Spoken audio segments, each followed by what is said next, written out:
New Market থানার একটি হত্যা মামলায় আলোচিত মেজর জেনারেল জিয়াউল আহসানকে গ্রেফতার করেছে পুলিশ। রাজধানীর খিলক্ষেত এলাকা থেকে বৃহস্পতিবার ১৫ আগস্ট দিবাগত রাতে তাকে গ্রেফতার করা হয়। জিয়াউল আহসানের বিরুদ্ধে অসংখ্য লোকের ফোনে আড়িপাতা ও গুমের অভিযোগও রয়েছে। ২০০৯ থেকে ২০১৫ সাল পর্যন্ত যে সকল গুমের যত ঘটনা ঘটেছে তার প্রায় প্রত্যেকটি ঘটনার সাথে জিয়াউলের সম্পৃক্ততা রয়েছে।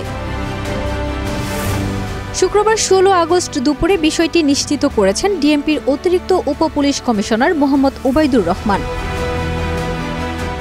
তিনি জানান, গোপন সংবাদের ভিত্তিতে রাজধানীর খিলক্ষেত এলাকা থেকে এনডিটিএমসির সাবেক মহাপরিচালক জিয়াউল আহসানকে নিউমার্কেট থানায় হওয়া মামলার পরিপ্রেক্ষিতে গ্রেফতার করা হয়।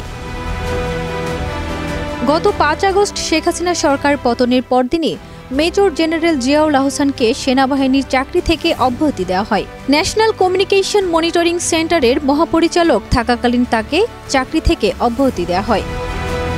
জিয়াউল আহসান ১৯৯১ সালে বাংলাদেশ সেনাবাহিনীতে কমিশন লাভ করেন। তিনি সেনাবাহিনীর একজন প্রশিক্ষিত কমান্ডো ও প্যারাট্রুপার ছিলেন। ফারজানা নিকিতা, দেশ রূপান্তর।